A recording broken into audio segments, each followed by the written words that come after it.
Kabanata 1536 Ang tunay na lakas ng alchemy.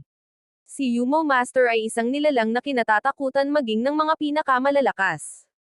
3,000 taon na ang nakalipas, isa na siyang alamat sa mundo ng alchemy. Ngunit matapos ang napakahabang panahon, wala nang nakakaalam kung gaano nakalalim ang kanyang narating na kapangyarihan. Dahil dito, nagmadali ang mga humahabol. Bagamat napatay ng batang mandirigma ang Academy Master Tianmie, naniniwala silang imposible itong magawa gamit lamang ang sarili niyang lakas. Sa kanilang isip, paano magagawang pabagsakin ng isang Spirit Realm Cultivator ang isang alchemy powerhouse? May lihim na kapangyarihang nakatago sa likod ng tagumpay na iyon. Samantala, sa isang ligtas at lihim na lugar, tahimik na nagpapagaling ng sugat si Zephyr. Habang inaalala niya ang matinding labanan, lalo niyang naunawaan ang nakakatakot na kapangyarihan ng Alchemy Realm. Ang isang alchemy powerhouse ay hindi lamang gumagamit ng sariling lakas. Kaya rin itong kontrolin ang enerhiya ng langit at lupa. Kung hindi dahil sa kanyang pambihirang cultivation, walang hanggang life force, at kakaibang mga teknik, malamang ay hindi niya nagawang pabagsakin ang Academy Master Tianmie. Maging ang Cursed Devil King ay natahimik. Ang dating mapagmataas na hari ay napilitang aminin sa sarili. Isa itong tunay na halimaw. Wala pang ang 18 taong gulang si Zephyr. Kung bibigyan pa siya ng 5 o 10 taon, sino pa ang makakapidyo sa kanyang pag-angat? Ngunit habang sinusuri niya ang buong laban, may isang bagay na gumugulo sa kanyang isipan. Bakit hindi niya mailabas ang tunay na kapangyarihan ng Greenwood? Sa pagkakataong iyon, biglang nagsalita ang Nine Netherbird.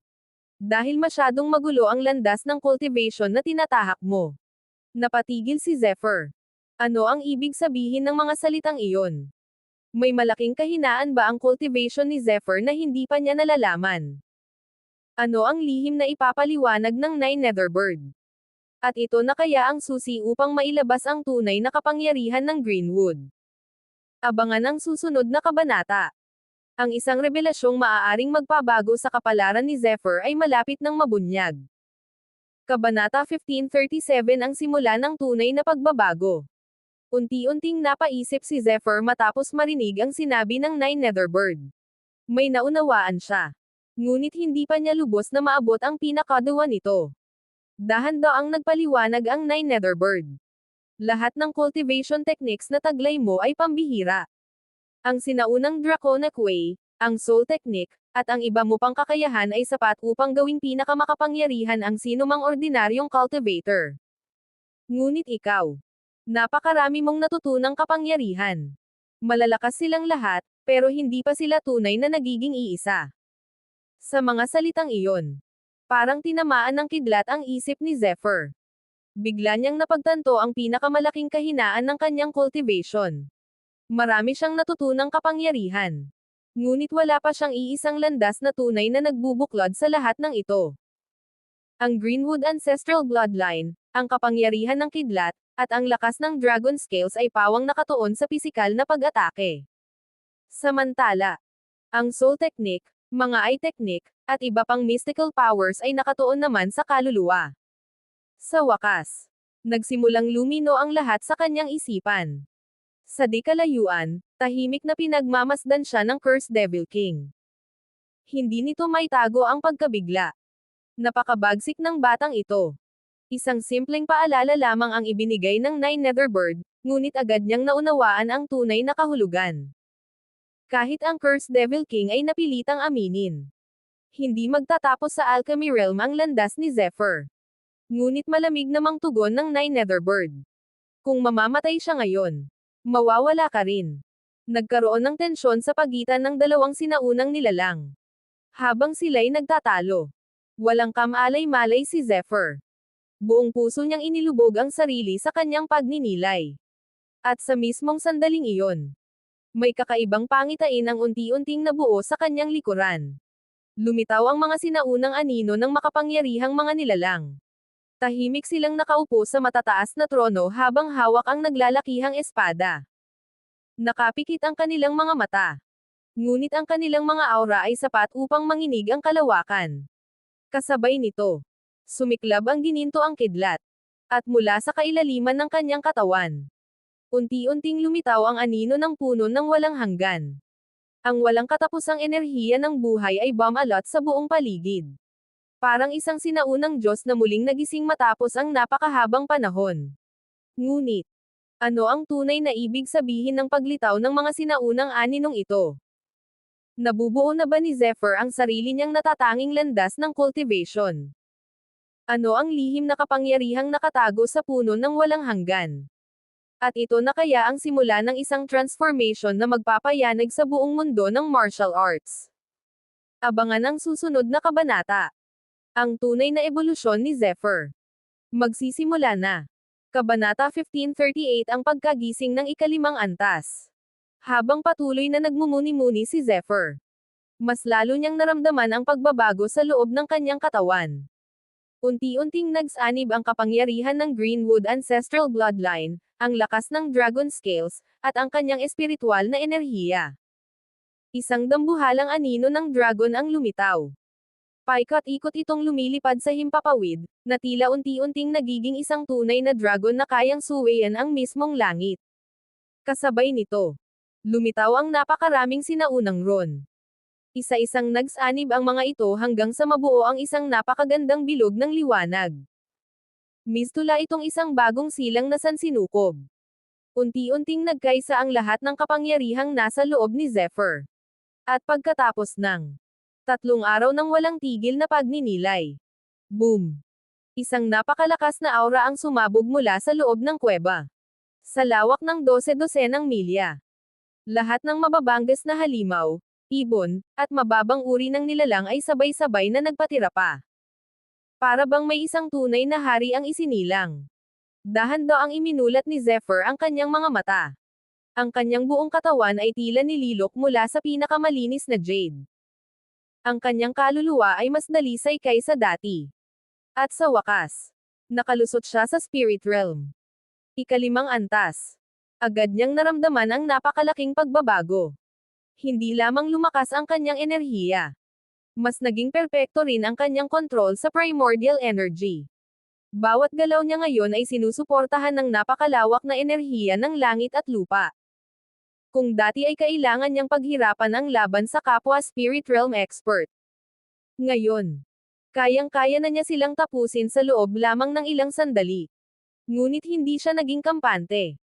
Alam niyang ang mga tunay na alchemy powerhouse ay nananatiling napakapanganib.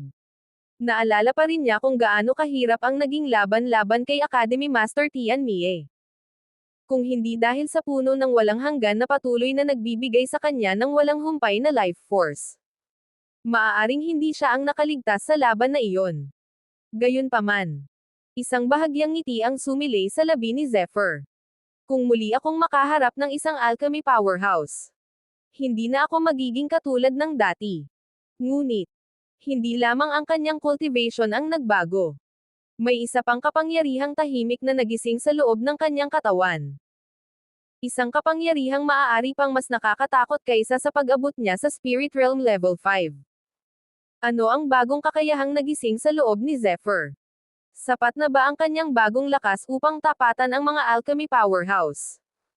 O may mas malaking pagsubok na naghihintay sa kanya bago niya tuluyang maabot ang susunod na antas? Abangan ang susunod na kabanata. Ang tunay na bunga ng breakthrough ni Zephyr. Ngayon pa lamang magsisimulang maipakita. Kabanata 1539 ang bagong lakas ni Zephyr. Matapos ang kanyang breakthrough, hindi lamang lumakas ang cultivation ni Zephyr. Ang pinakamalaki niyang pagbabago ay ang ganap na pagsasanib ng lahat ng kanyang kakayahan. Ngayon, sa bawat laban, malaya na niyang magagamit ang bawat teknik ng walang sagabal. Wala na ang dating pag-aalinlangan. Mas mabilis, mas malakas, at mas nakamamatay. Ngunit habang sinusuri niya ang sarili, napabuntong hininga siya. Ang sinaunang Draconic Way na dati napakabilis ng pag-unlad, ay unti-unti nang bumabagal. Alam niyang umabot na siya sa isang napakahirap na yugto ng cultivation. Kung nais pa niyang lumakas, kakailanganin niya ng isang pambihirang banal na kayamanan, isang bagay na higit pang nakakatakot kaysa sa dragon na minsan na niyang nilamon. Habang nag-iisip, bigla niyang pinaandar ang evil breaking eye. Sa isang iglap, lumawak ang kanyang paningin sa buong paligid. At doon, may nakita siyang grupo ng mga taong papalapit. Isang malamig na ngiti ang sumilay sa kanyang labi. Hindi pa rin ba kayo sumusuko? Mababa ngunit malamig niyang bulong. Kasunod nito, parang usok na naglaho ang kanyang katawan sa loob ng kuweba. Ngunit ang nakakatakot na killing intent na iniwan niya ay tila lalo pang lumakas. Samantala, may 30 katao ang nagtitipon sa isang masukal na kagubatan, halos 50 kilometro ang layo. Halata ang kaba sa kanilang mga mukha. Isa sa kanila ang napabulalas. Bakit kailangan pa nating hanapin ang halimaw na iyon? Para tayong kusang naghahanap ng kamatayan. Agad siyang sinaway ng isa pang disipulo. Huwag kang magsalita ng ganyan. Isa siyang pinakamataas na henyo ng Xuanyun Academy. Taglay niya ang sinaunang bloodline ng dragon. Kapag lalo pa siyang lumakas, walang sino man ang makakapidyo sa kanya. Tahimik na napalunok ang lahat. Ngunit sa mismong sandaling iyon, may isang kakaibang tunog na umalangaw mula sa kailaliman ng kagubatan. Isang mahina, ngunit nakakabighaning tinig ng babae. Napatingin ang lahat sa direksyong iyon. Ang kanilang mga puso ay tila biglang kinabahan. Ngunit, sino ang misteryosong babaeng iyon? Kaibigan ba siya? O isa na namang mapanganib na kaaway? Bakit tila pati ang mga disipulo ay natigilan sa marinig ang kanyang boses? At habang papalapit si Zephyr, sino ang unang mabibiktima ng kanyang bagong lakas? Abangan ang susunod na kabanata. Isang misteryosong babae ang papasok sa kwento. At maaaring baguhin niya ang takbo ng lahat ng mangyayari. Kabanata 1540 Isang hakbang. Isang pagbagsak. Patuloy na hinahanap ng mga disipulo ng Xuanyun Academy ang kinaroroonan ni Zephyr. Ngunit sa kabila ng dami nila, wala ni isa ang may lakas ng loob na harapin siya. Ang malupit na paraan ng pakikipaglaban ni Zephyr ay nag-iwan ng matinding takot sa kanilang mga puso. Isa sa mga disipulo ang hindi napigil ang magreklamo. Bakit kailangan pa nating hanapin ang halimaw na iyon? Kahit gaano tayo karami, wala naman tayong magagawa laban sa kanya. Ngunit agad siyang sinaway ng iba. Manahimik ka.